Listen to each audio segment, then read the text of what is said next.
Yenko Homanos na memrani so Dr. Dominic Ayini Abekayensa Ewa Homanos Yeninu Enyi na Mensamra. Doc, if you can hear us, good afternoon to you and thanks for joining us. Good afternoon. How are you? I'm doing well, and you? I'm fine, thank you. Great. Can you confirm to us that you've instructed your lawyer, in this case, lawyer Tony Lithur, to file a suit at the Supreme Court challenging the nomination of Mr. Martin Amidu? Can you confirm that? Yes, I can. I did instruct lawyer Lithur, and he has confirmed that he has filed the suit and given notice to the Attorney General as well as the leadership of Parliament. This is one nomination majority of Ghanaians, applauded the president for. Why would you have a problem with such a nomination? I don't know how you came by the majority of Ghanaians' determination.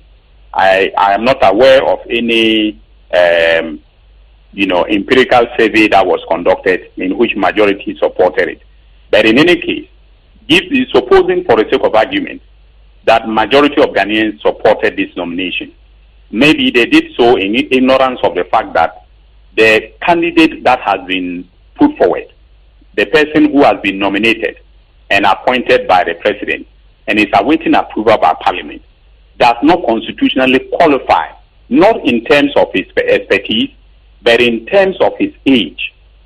He attained the age of 66 years on the 6th of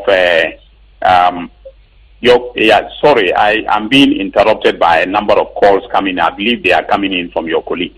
But he attained the age of 66 years on the 5th of September 2017.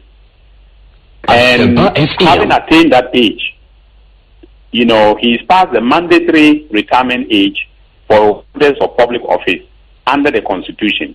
If you refer to the Constitution, Article 199(1) is very, very clear that a person who holds a public office created under the Constitution must retire at the age of 60. And if given the exigencies of that particular office, there is a need to extend the person's, employment with the public service entity, then person can be given a maximum of 5 years. Now, that makes it 65 if you have to serve in the public service. The Office of Special Prosecutor is a public service office. There is no doubt about that. In the course of the debate in Parliament, it was clear that we're creating this office pursuant to Article 191(d) of the Constitution. And therefore, the mandatory retirement age must apply to a person who is appointed to that office. So we cannot pretend that the Honorable Martin Amidu is less than 65 for purposes of appointing him to this particular office. But is it also not the case that this whole special prosecutor thing is some kind of a special vehicle to help us fight, the canker of corruption, and that in the act establishing same, there was that opportunity, for the president to probably appoint somebody who's gone past that mandatory retirement, is say on contract basis and all of that. From your reading of the act that establishes the special prosecutor office, didn't you see anything of that sort? I was an intimate part of the process, and I do remember very well that under Section 13, subsection 3 of the Act, we equated the special prosecutor, to a court of appeal judge. Okay. In other words, he will be entitled to the emoluments, privileges, and facilities available to a court of appeal judge. But we also made it clear that he is going to be, given a statutory contract for a maximum of 7 years. Okay. Now let me just even look at the mathematics of Article 6. Of Section 13(3). Let's take it for the sake of argument that we approve Martin Amidu's appointment, and then we give him the mandatory 7 years. it means that he will be retiring at the age of 73. The Court of Appeal judges retire at 73. Constitutionally, they retire at 70. So if you say that it is a special vehicle for fighting corruption, that is true. But is it a case that there is only one person capable of fighting corruption in this country? And that we cannot find people lower than the age of 60, years to appoint, and that we can uphold the constitutional provision relating to retirement from the public service just because we want to appoint one person. I think that we have to uphold principle. I think Martin Amidu himself has spent all his life fighting for principle. So he should come and then defend this principle. But again, the point would be that, and I believe the point you made, that you were a critical part of drafting this whole act, and in fact the minority in parliament played a yeoman's role in putting this together. Is it a case that you didn't see this lacuna you now speak about, or that you saw it but you just wanted to keep your fingers crossed and raise it at this time? I don't think so, my brother. There is no lacuna in the law. We are creating a fictitious lacuna because of the conundrum that we have run ourselves into. Okay? If the reason why there was a push to equate the office of the special prosecutor to a court of appeal judge was to make it possible for Amidu to fit into a bill. Unfortunately, with the proponents of the act did not think through it very well. In my view, maybe they would come to the Supreme Court and tell us why they thought through it very well, but that we are mistaken in our interpretation. Okay, but there's no lacuna. The lacuna is being created by the empirical reality that the person who has been proposed for this office happens to have attained the age of 66 years, that he is above the mandatory retirement age for a public office created pursuant to the chapter of the Constitution dealing with public services of Ghana, and therefore we are now struggling to justify it by saying there's a lacuna. There's no lacuna at all. So in your writ, which I have a copy before me, the F says a declaration that any purported nomination by the Attorney General or approval by Parliament or appointment by His Excellency the President of the Republic of Martin Alamisi Benz Kaiser Amidu blah blah blah is unconstitutional and therefore null and void. And again, that even his nomination alone, the G says in the event Martin Alamisi Benz Kaiser Amidu has already been vetted and approved by Parliament and or appointed by His Excellency the President of the Republic prior to the final determination of this suit, and other annulling such nomination, approval and appointment. I would want to believe that the Supreme Court might take some time to decide or rule on this.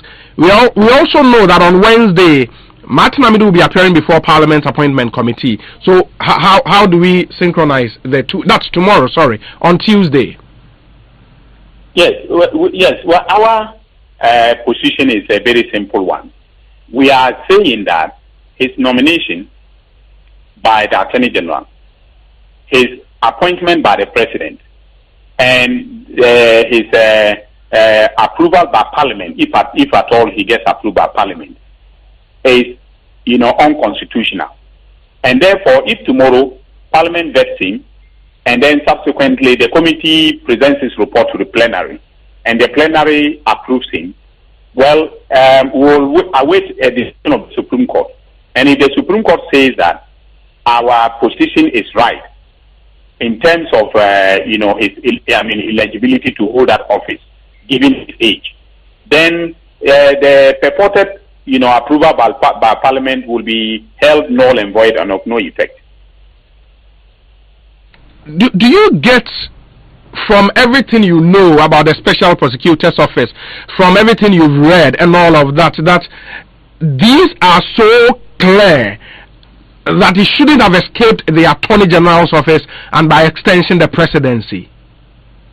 Well, I don't know about that. I'm not in their minds to be able to say what they thought you know, when they nominated the Honorable Martin Amidu as special prosecutor. I'm not in their mind, so I cannot say whether or not this was very simple. Maybe they read the section that I have referred you to, that is section 13.3, and came to the conclusion that because it's, the equivalent of a court of appeal judge, and he's 66 years of age, he still has 4 years to go, and therefore he could be appointed. Okay, our reading of that section is different. We think that it provides a statutory cap, a statutory, term of 7 years, and that even if he were a court of appeal judge, he would be retiring at 73, which is over 3 years above the retirement age of a court of appeal judge. So that in itself is an anomaly, both a statutory and a constitutional anomaly, and we would want that corrected. You are a member of the minority, in fact, member of parliament for Bolga East. Some of your colleagues would be on the appointment committee tomorrow. Would you, by reason of this suit, advise them to stay off the vetting of Martin Amidu tomorrow? That is left to leadership. We have made the suit that we have filed available. I would say that my lawyers have made it available to the leadership. So leadership can advise whether or not they should attend in the face of the suit that has just been filed. It is not my duty to advise them whether or not to go. But before taking the decision to head to the Supreme Court, you should have held some initial discussions with leadership, no? No, I did not. You didn't? I did not.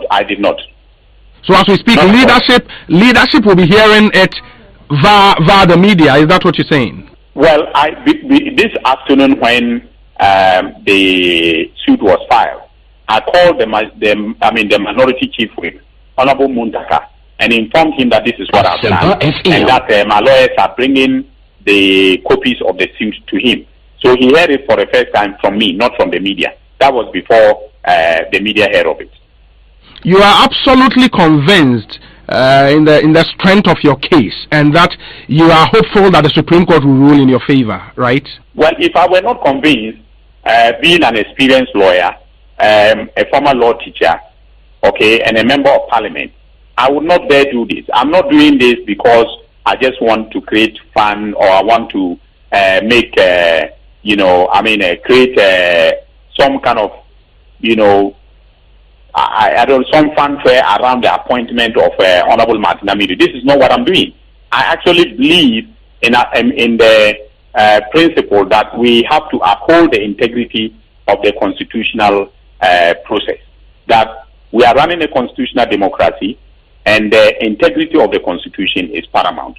And so we have to, in all things that we do, uphold that principle. Based on your conviction and the fact that you are a respected member of the minority in Ghana's parliament, why won't you advise your leadership that, hey, I am absolutely convinced about the strength of this case, so let's stay off this whole vetting thing of Martin Amidu? I am not the Supreme Court, and I cannot predict with certainty that the judges of the Supreme Court would agree with me. And so to say that I'm absolutely convinced and that they should stay away, I think will be going too far. There are two sides to every case that is brought to court.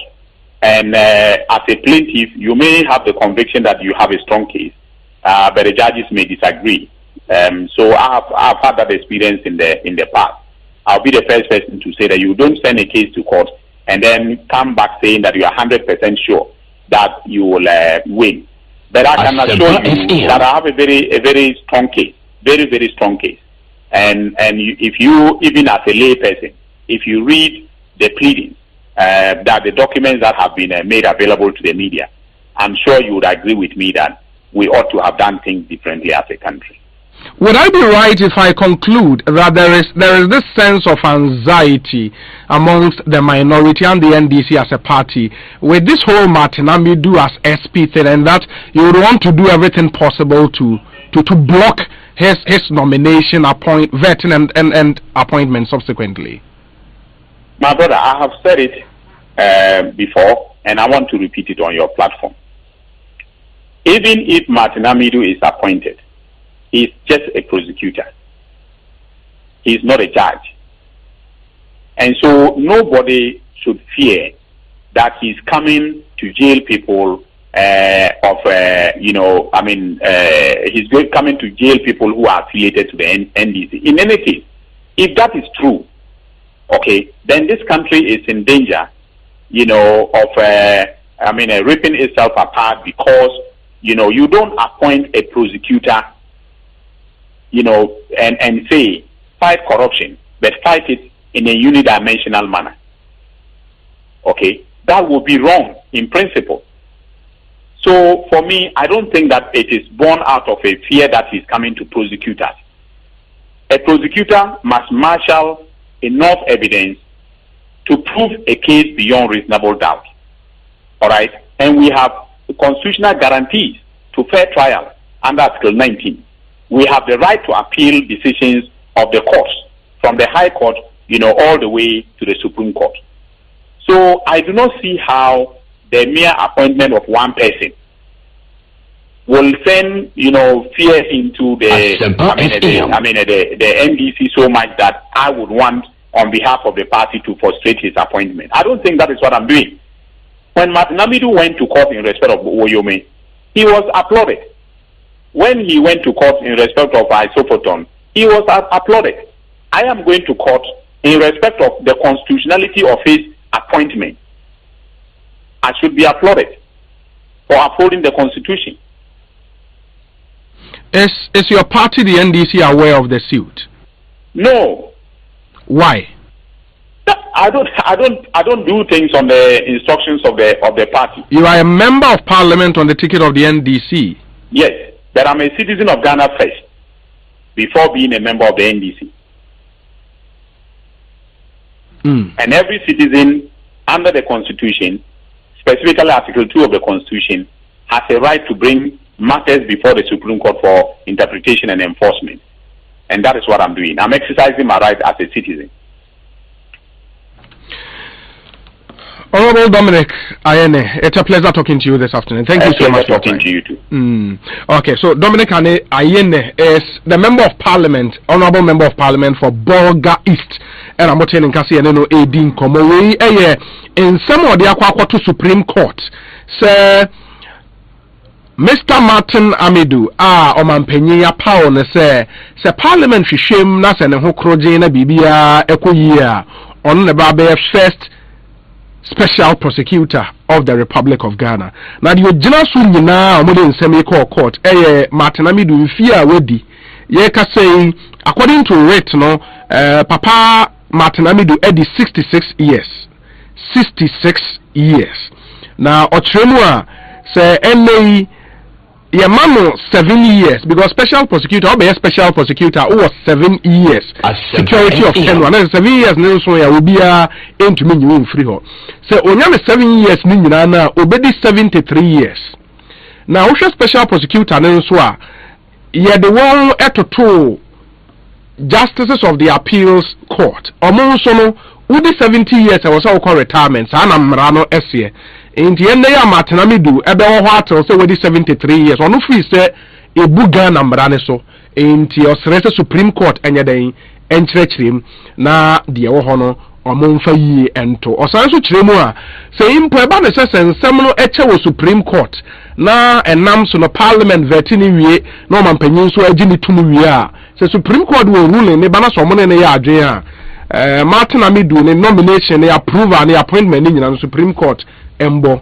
entungu enti ano ne nsema Dr. Dominic Ayini edi etudwa wa man a lawyer Tony Lithur a file suit ewo the Supreme Court of Ghana Obo Malam or say Obi, in fact, you've indeed made my day by bringing John Boadu, who will be our next General Secretary, hopeful. It's about time you brought my chairman, Freddie Blay, on your show. Obo, dear, I don't know. Or say, Obi, I'm really enjoying your show. Kindly tell those who want to impede the nomination of Mr. Amidu as the special prosecutor, they should throw this into the dustbin. Ghana is working again, you add. We, Obo, Ewa Malam.